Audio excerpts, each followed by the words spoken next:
नमस्कार दोस्तों, जय श्री कृष्ण, जय अन्नपूर्णा माता की। आप सभी का मेरे YouTube चैनल मायरा बॉयज़ में हार्दिक स्वागत है। आज की इस वीडियो में मैं आपको माता अन्नपूर्णा व्रत कथा सुनाऊंगी। माता अन्नपूर्णा का 21 दिवसीय यह व्रत अत्यंत चमत्कारी फल देने वाला है। यह व्रत अघन मार्गशीर्ष मास में शुक्ल पक्ष की प्रतिपदा से शुरू कर 21 दिनों तक किया जाता है। इस व्रत में अगर व्रत ना कर सकें तो एक समय भोजन करके भी व्रत का पालन किया जा सकता है। इस व्रत में सुबह घी का दीपक जलाकर माता अन्नपूर्णा की कथा पढ़ें और उनका भोग लगाएं। माता अन्नपूर्णा की व्रत कथा श्रवण करेंगे। एक समय की बात है, काशी निवासी धनंजय की पत्नी का नाम सुलक्षणा था। उसे अन्य सब सुख प्राप्त थे, केवल निर्धनता ही उसके दुख का कारण थी। यह दुख उसे हर समय सताता था। एक दिन सुलक्षणा पति से बोली, स्वामी आप कुछ उद्यम करो तो काम चले, इस प्रकार कब तक काम चलेगा। सुलक्षणा की बात धनंजय के मन में बैठ और वह उसी दिन विश्वनाथ शंकर जी को प्रसन्न करने के लिए बैठ गया और कहने लगा, हे देवादिदेव विश्वेश्वर, मुझे पूजा पाठ कुछ नहीं आता, केवल तुम्हारे भरोसे बैठा हूँ। इतनी विनती करके वह 2-3 दिन भूखा प्यासा बैठा रहा। यह देखकर भगवान शंकर ने उसके कान में अन्नपूर्णा अन्नपूर्णा अन्नपूर्णा इस प्रकार 3 बार कहा। यह कौन क्या कह गया, इसी सोच में धनंजय पड़ गया कि मंदिर से आते ब्राह्मणों को देखकर पूछने लगा, पंडित जी अन्नपूर्णा कौन है। ब्राह्मणों ने कहा, तू अन्न छोड़ बैठा है सो तुझे अन्न की ही बात सूझती है, जा घर जाकर अन्न ग्रहण कर। धनंजय घर गया, स्त्री से सारी बात कही। वह बोली, नाथ चिंता मत करो, स्वयं शंकर जी ने यह मंत्र दिया है, वे स्वयं ही खुलासा करेंगे, आप फिर जाकर उनकी आराधना करो। धनंजय फिर जैसा का तैसा पूजा में बैठ गया। रात्रि में शंकर जी ने आज्ञा दी, कहा तू पूर्व दिशा में चला जा। वह अन्नपूर्णा का नाम जपता जाता और रास्ते में फल खाता, झरनों का पानी पी जाता। इस प्रकार कितने ही दिनों तक चलता गया। वहां उसे चांदी सी चमकती वन की शोभा देखने में आई। सुंदर सरोवर देखने में या उसके किनारे कितनी ही अप्सराएं झुंड बनाए बैठी थीं। एक कथा कहती थी और सब माँ अन्नपूर्णा इस प्रकार बार बार कहती थीं। यह अघन मास की उजेली रात्रि थी और आज से ही व्रत का आरंभ किया था। जिस शब्द की खोज करने वह निकला था वह उसे वहां सुनने को मिला। धनंजय ने उसके पास जाकर पूछा, हे देवियों, आप यह क्या कहती हो। उन सब ने कहा, हम सब माँ अन्नपूर्णा का व्रत करती हैं। व्रत करने से गई पूजा का क्या होता है, यह किसी ने किया भी है, इसे कब किया जाए, कैसा व्रत है, मैं और कैसी विधि है, मुझे भी कहो। वे कहने लगी, इस व्रत को सब कोई कर सकते हैं। 21 दिन तक के लिए 21 गांठ का सूत लेना चाहिए।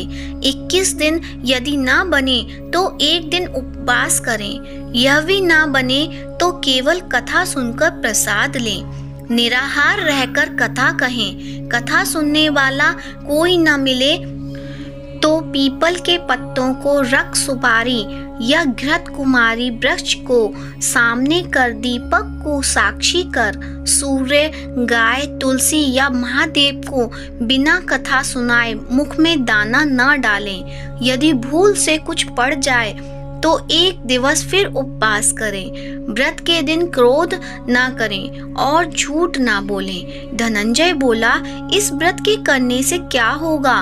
वे कहने लगी, इसके करने से अंधों को नेत्र मिले, लूलों को हाथ मिले, निर्धन के घर धन आए, बांझी को संतान मिले, मूर्ख को विद्या आए। जो जिस कामना से व्रत करे, माँ उसकी इच्छा पूरी करती हैं। वह कहने लगा, बहनों, मेरे भी धन नहीं है, विद्या नहीं है, कुछ भी तो नहीं है। मैं तो दुखिया ब्राह्मण हूँ। मुझे इस व्रत का सूत दोगी? हाँ भाई, तेरा कल्याण हो, तुझे देंगे। ले इस व्रत का मंगल सूत ले। धनंजय ने व्रत किया। व्रत पूरा हुआ। तभी सरोवर में से 21 खंड की सुवर्ण सीढ़ी हीरा मोती जड़ी हुई प्रकट हुई। धनंजय जय अन्नपूर्णा अन्नपूर्णा कहता जाता था। इस प्रकार कितनी ही सीढ़ियां उतर गया तो क्या देखता है कि करोड़ों सूर्य से प्रकाशमान अन्नपूर्णा का मंदिर है। उसके सामने सुवर्ण सिंहासन पर माता अन्नपूर्णा विराजमान है। सामने भिक्षु हेतु खड़े शंकर भगवान खड़े हैं। देवांगनाएं चंबर डुलती हैं। कितनी ही हथियार बांधे पहरा देती हैं। धनंजय दौड़कर जगदम्बा के चरणों में गिर गया। देवी उसके मन का क्लेश जान गई। धनंजय कहने लगा, माता, आप तो अंतर्यामी हो, आपको अपनी दशा क्या बताऊं? माता बोली, मेरा व्रत किया है, जा, संसार तेरा सत्कार करेगा। माता ने धनंजय की जीवा पर बीज मंत्र लिख दिया। अब तो उसके रोम रोम में विद्या प्रकट हो गई। इतने में क्या देखता है कि वह काशी विश्वनाथ के मंदिर में खड़ा है। माँ का वरदान ले धनंजय घर आ गया। सुलक्षणा से सब बात कही। माता जी की कृपा से उसके घर में संपत्ति उमड़ने लगी। छोटा सा घर बहुत बड़ा गिना जाने लगा। जैसे शहर के छत्ते में मक्खियां जमा होती हैं, उसी प्रकार अनेक सगे संबंधी आकर उसकी बड़ाई करने लगे। कहने लगे, इतना धन और इतना बड़ा घर, सुंदर संतान नहीं तो इस कमाई का कौन भोग करेगा? सुलक्षणा से संतान नहीं है, इसलिए तुम दूसरा विवाह करो। अनिच्छा होते हुए भी धनंजय को दूसरा विवाह करना पड़ा और सती सुलक्षणा को सौत का दुख उठाना पड़ा। इस प्रकार दिन बीतते गए। फिर अघन मास आया। नए बंधन से बंधे पति से सुलक्षणा ने कहलाया कि हम व्रत के प्रभाव से सुखी हुए हैं, इस कारण यह व्रत छोड़ना नहीं चाहिए। यह माताजी का प्रताप है जो हम इतने संपन्न और सुखी हैं। सुलक्षणा की बात सुन धनंजय उसके यहाँ आया और व्रत में बैठ गया। नई बहू को इस व्रत की खबर नहीं थी। वह धनंजय के आने की राह देख रही थी। दिन बीतते गए और व्रत पूर्ण होने में 3 दिवस बाकी थे कि नई बहू को खबर पड़ी। उसके मन में ईर्ष्या की ज्वाला दहक रही थी। सुलक्षणा के घर आ पहुंची और उसने वहां भगदड़ मचा दी। वह धनंजय को अपने साथ ले गई। नए घर में धनंजय को थोड़ी देर के लिए निद्रा में आ दबाया। इसी समय नई बहू ने उसका व्रत का सूत तोड़कर आग में फेंक दिया। अब तो माता जी का कोप जाग गया। घर में अकस्मात आग लग गई। सब कुछ जलकर खाक हो गया। सुलक्षणा जान गई और पति को फिर अपने घर ले आई। नई बहू रूठकर पिता के घर जा बैठी। पति को परमेश्वर मानने वाली सुलक्षणा बोली, नाथ, घबराना नहीं, माता जी की कृपा अलौकिक है। पुत्र कुपुत्र हो जाता है पर माता कुमाता नहीं होती। अब आप श्रद्धा और भक्ति से आराधना शुरू करो, वे जरूर हमारा कल्याण करेंगी। धनंजय फिर माता के पीछे पड़ गया। फिर वही सरोवर सीढ़ी प्रकट हुई। उसमें माँ अन्नपूर्णा कहकर वह उतर गया। वहां जा माता जी के चरणों में रुदन करने लगा।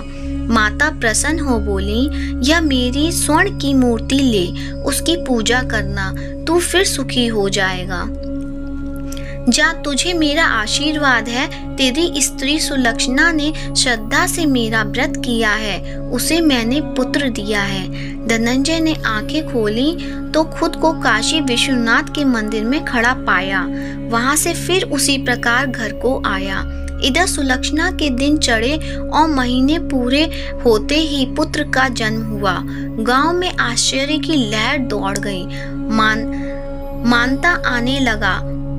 इस प्रकार उसी गांव के निसंतान सेठ के पुत्र होने पर उसने माता अन्नपूर्णा का मंदिर बनवा दिया।